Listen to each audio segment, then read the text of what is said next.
Alright, folks, we're back. It's been a while. Yes, we are. This. I am Pierre, and you are? Oof. I'm Chris. Yes, Chris. Okay, before we get into more anime, Christian has allowed us to do one segment of poetry, which is nice. And tonight we'll be doing Suicide Part 1. Lovely. Right. What a great way to segue. Right. It's actually crazy. Yeah, I know this is a touchy topic, right? Because this is kind of like divisive, like the opinions, the POVs on suicide, right? Like some folks can say it's an act of cowardice, like, you know, taking away your own life, tapping out, going out easy, while others can say it's the ultimate demonstration of strength, because it takes a lot to do that.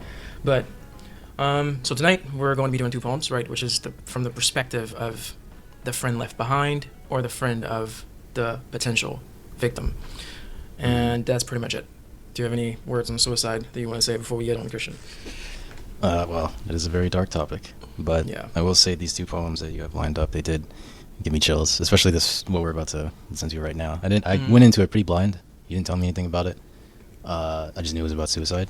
So, but this is an interesting one. So yeah, I'm ready to get into it. Okay, so Nora Cooper, I won't write your obituary. You asked if you could call to say goodbye if you were ever really going to kill yourself. Sure, but I won't write your obituary. I'll commission it from some dead-end journalist who will say things like, at peace, better place, fought the good fight, maybe reference the loving embrace of capital G God at least 4 times, maybe quote Charles fucking Bukowski, and I won't stop them because I won't write your obituary. But if you call me, I will write you a new sky, one you can taste. I will write you a DIY cloud maker, so on days when you can't do anything, you can still make clouds in whatever shape you want them. I will write you letters, messages in bottles and cages, in orange peels, in the distance between here and the moon, in forests and rivers and bird songs. I will write you songs. I can't write music, but I'll find Rihanna, and I'll get her to write you music. If it'll make you want to dance a little longer, I will write you a body whose veins are electricity, because outlets are easier to find than good shrinks, but we will find you a good shrink. I will write you 1-800-273-8255. That's the suicide hotline. We can call it together, and yeah, you can call me, but I won't tell you it's okay, that I forgive you. I won't say goodbye or I love you one last time. You won't leave on good terms with me because I will not forgive you. I won't read you your last rites, absolve you of sin, watch you sail away on a flaming Viking ship, my hand glued to my forehead. I will not hold your hand steady around a gun, and after, I won't come by to pick up the package of body parts you will have left specifically for me. I'll get a call like, ma'am, what would you have us do with them? And I'll say, burn them. Feed them to stray cats, throw them at school children, hurl them at the sea. I don't care. I don't want them. I don't want your heart. It's not yours anymore. It's just a heart now, and I already have one. I don't want your lungs, just deflated birthday party balloons that can't breathe anymore. I don't want a jar of your teeth as a memento. I don't want your ripped off skin, a blanket to wrap myself in when I need to feel like you're still here. You won't be there. There's no blood there. There's no life there. There's no you there. I want you. And I will write you so many fucking dead friend poems before that people will confuse my tongue with your tombstone and try to plant daisies in my throat before I ever write you an obituary while you're still fucking here. So the answer to your question is yes. If you're ever really gonna kill yourself, yes, please call me. Wow. That's a strong poem. It really just weaponizes love against suicide. And Correct. Rejects this idea that death or suicide deserves any kind of reverence. And the poem is like it's preemptive, right? Like it's written before Correct. the death that it's trying to prevent. So at its core, it's more aggressive. She's like, I will not make your suicide meaningful. So the love is not, it's not tender, it's not gentle, it's very confrontational, and it's very messy. And it just gives this weight to her words that really hits you in your chest when she's speaking, especially when her voice is slowly escalating and you hear the emotion as the poem goes on. It's very powerful. It is. No, it's true. And some might say it's one like you just said, right? There's love there. There's obviously someone very meaningful to Nora, right? To her, and you might even look at this and say it's kind of selfish of you. Like you're seeing this from your perspective, like how, not in any way, There's not one line in there where she acknowledged the pain that friend might be going through, which is fine, right? Because it's from a good place. It's from a great place, right? Like I won't, like they're obviously best friends, right? Because I don't think you'd go to such lengths to explain to someone what them taking their life would do to you and how you would take it if they're not meaningful to you. But yeah, it's just the fact that it won't be genuine, right? I'll just let ChatGPT write it. This poem is pre-ChatGPT, so if we take the beginning, basically, anyone can do what they want. I won't care, right? But I'll write you a new sky, one that you can taste. Right? Whenever people associate like, are those like heavenly stuff? What would the sky and clouds be characterized as? Like well, I guess just the overall tone of what she was saying. It felt like an overabundance. Right. Love. I'll give you hope. Yes. I'll give you love. Yeah. Like I'll write you letters. Like oof. In the songs, I'll write you a body with electricity for veins because outlets are easier to find than good shrinks. Like I'll make do whatever I can, which is such a powerful thing, right? Because like a good shrink, it takes money to have a therapist. So, like yeah, poor people unfortunately can't get therapized professionally the way they probably could be doing better if they were able to, if they had access to. But I'll make do what I have. Outlets, right? Electricity, like so you can dance. And like the thing about electricity too, because I guess like you said, she said the outlets are easier to find in good shrinks. Yes. So it's like mental health is scarce, Mm-hmm. but despair is not. Like you can despair. There's so much ways to Yeah, and I'll come inflict up with harm that. on yourself as Right. opposed to taking care of yourself. I guess that's This is true. This is true. Yes. No. It's nice, right? And then to the flip on like what I won't do, which is harsh. I will not forgive you. Like I will not tell you it's okay. Like after you've died and you've left body parts for me, I'll tell them just throw it away. I don't want that. Like I don't want your heart. Yeah. I already have one. Bro. Yeah, that whole section, it's very yes, body vivid. parts. Yes, Like, it's extremely vivid. She just attacks this idea that the physical components that make up a person Mm-hmm. cannot and will not be a substitute for that person's presence. Correct. And Yes. she also like takes each organ Yes. and she strips it of its symbolism. So like she says, I don't need your heart. I have my own.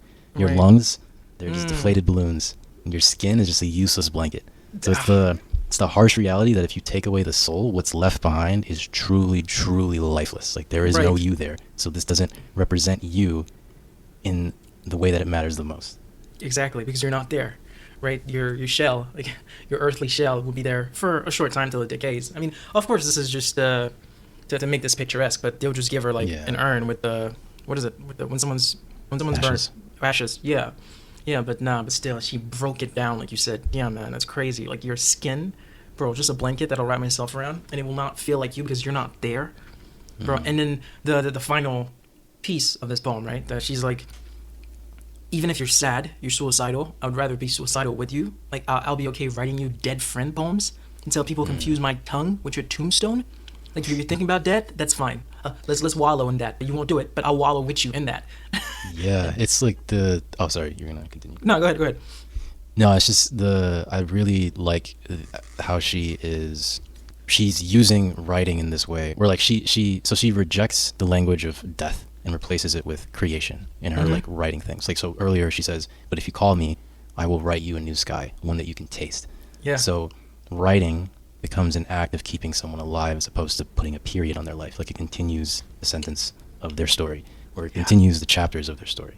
Yeah. And I really liked how she did that. That's true. Yeah. I didn't even pick up on that, right? Because she's a poet. You'd think I'd say, but no, I'll write. And it's like author-like, which I'm sure most of these poets have books, by the way. Yeah, it's Makes sense. Yeah, I've read 2 of Rudy Francisco's books. Body. Wow, you don't read. No, I did the audiobook. I had him read it to me. Yeah. It's crazy. And you see it in the list that we have for poems. I have a few that I'm like it's from the book. But regardless, it's no, it's crazy. It's crazy. Until they confuse your tongue with your tombstone and plant daisies in my throat before I ever write you an obituary. If you ever think you're about to kill yourself, don't do it. I'll be here. Just call me. Like, again, this is very sweet. This is very loving. Like, those is like sisters or brothers, or this is a strong bond, connection / love. But it's all about the other person, right? Because I want to give the benefit of the doubt to people who've committed suicide, unless it's from side effects of a drug of some sort, right? Like, I would think these folks put those two things on a scale. Like, they weigh my loved ones, my connections, my singular life, because I won't have many, that's the one. And I'm sure they weigh that against the darkness, the pain, whatever they're going through, and for the latter to tip that scale.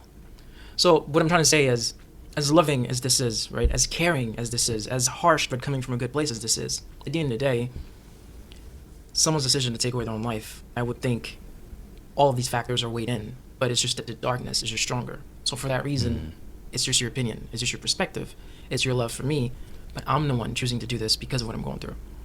But still. And to branch off that point too, this will be like, I guess the last thing I say for this poem is that at the end, she says, so the answer to your question is yes, please call me. Right. So it's the poem, it ends not with hope, but with like a demand. It's like, yes, stay strong enough to call me, stay long enough to call me. Right. Stay stronger than the darkness that you just mentioned. Right, exactly. So can I kill myself will be a substitute for can I reach out? Because you're the source that I need to stay alive. Like, right, I'll write you a sky that you can touch, hope. Like, I'll write you dead friend poems if we're wallowing together, like, hope. I won't do this. Like, making you feel that your absence will be felt, so don't you fucking dare do that. Like, don't leave me body parts, I won't need them. It's just, it becomes this dependence to keep this loved one alive, but it's beautifully written, and it comes from a good place. Yeah, Nora embodies this. So yeah, this was I Won't Write Your Obituary by Nora Cooper. So now, let's move on to a man that we've done quite a few of his poems in this podcast, Jared Singer. We've done Comic Book Armor, we've done Potential with AR. This is Jared Singer, Letter to Sarah. When considering superpowers, if I could regenerate any damage done to my body, I would double backflip belly flop off the tallest building I could find. I would make you watch. When my body hit the ground, it turned bone to dust. When blood splattered across your face, I would calmly walk up to you and say, yeah. Ever since you killed yourself, it's been like that for all of us. All of the time.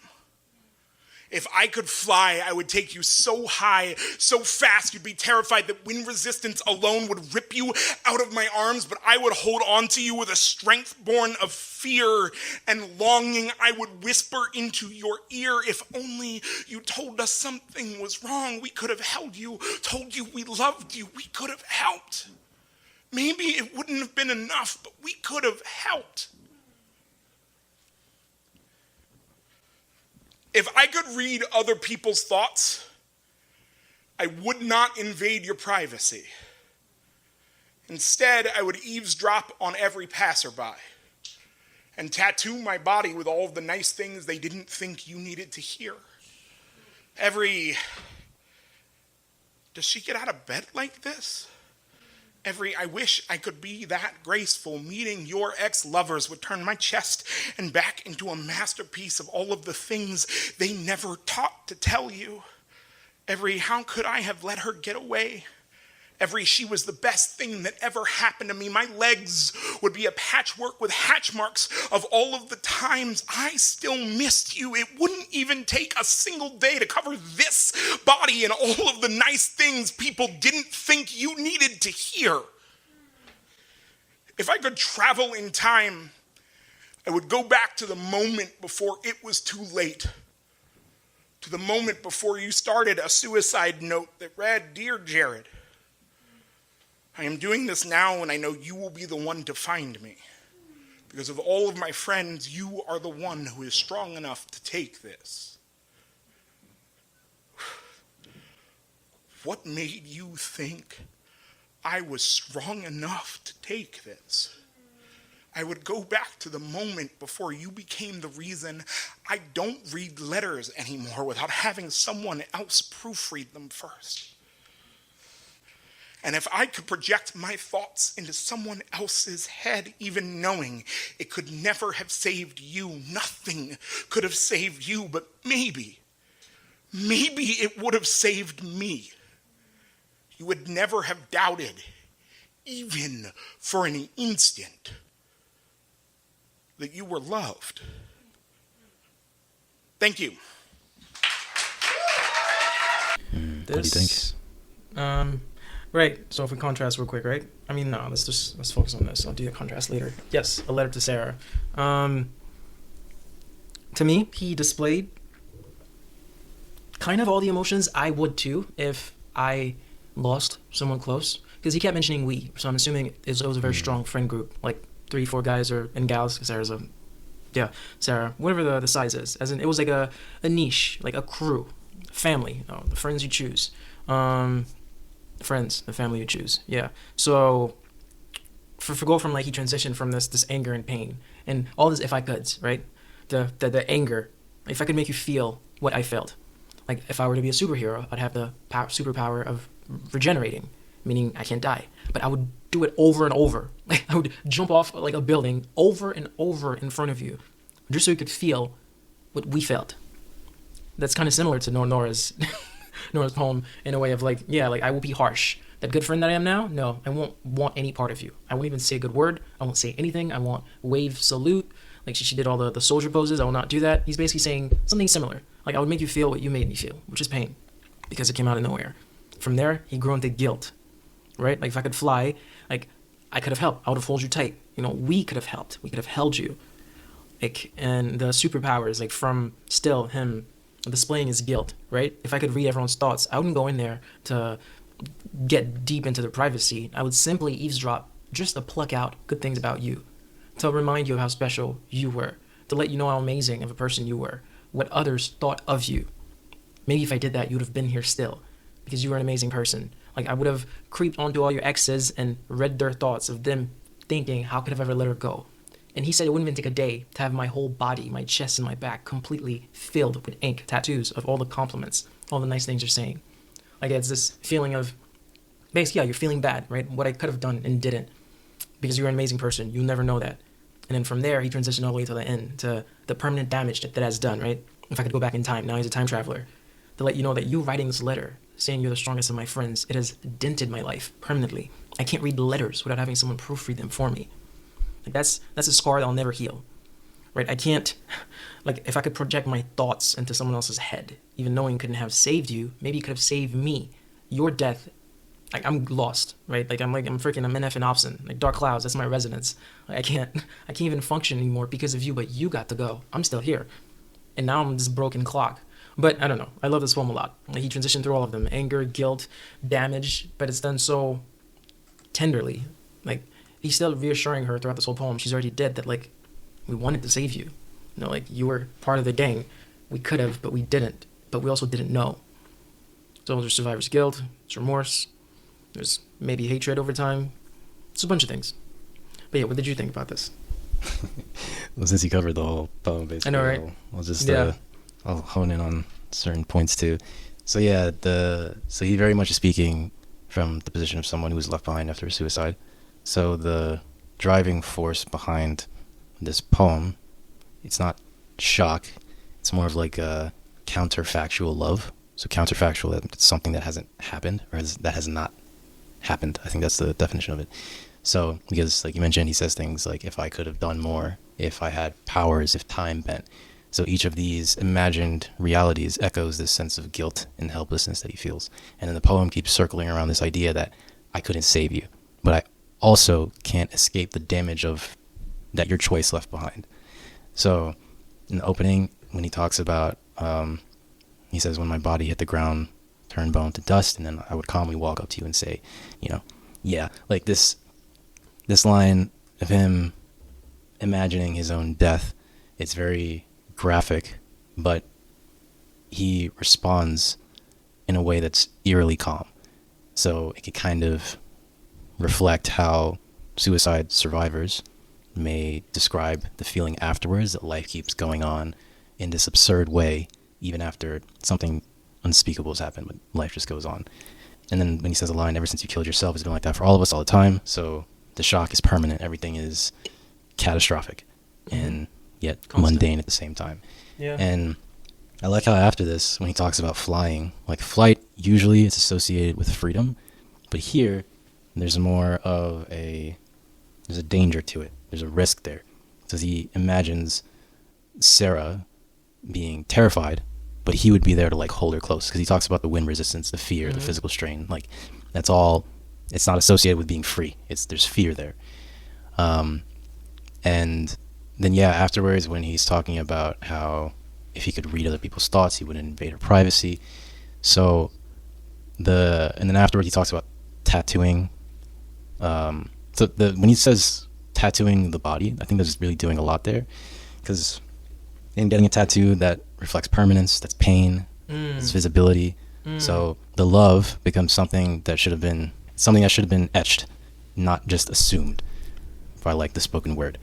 No, but that's true. That's true. Yeah, the tattoo, right? I saw this just as like things I should have told you, but it's like I would have gone through pain and it's fine. Even flying too, right? Like he said, if I could fly, like the wind resistant, like they're both in pain, but I would have shielded you.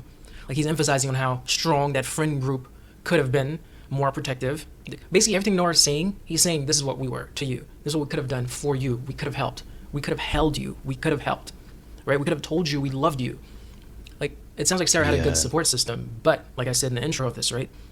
These battles are personal, right? That someone who's battling committing suicide, sure, there are things, there are external factors that can like sway them to living, right? I think I read. Oh, yeah.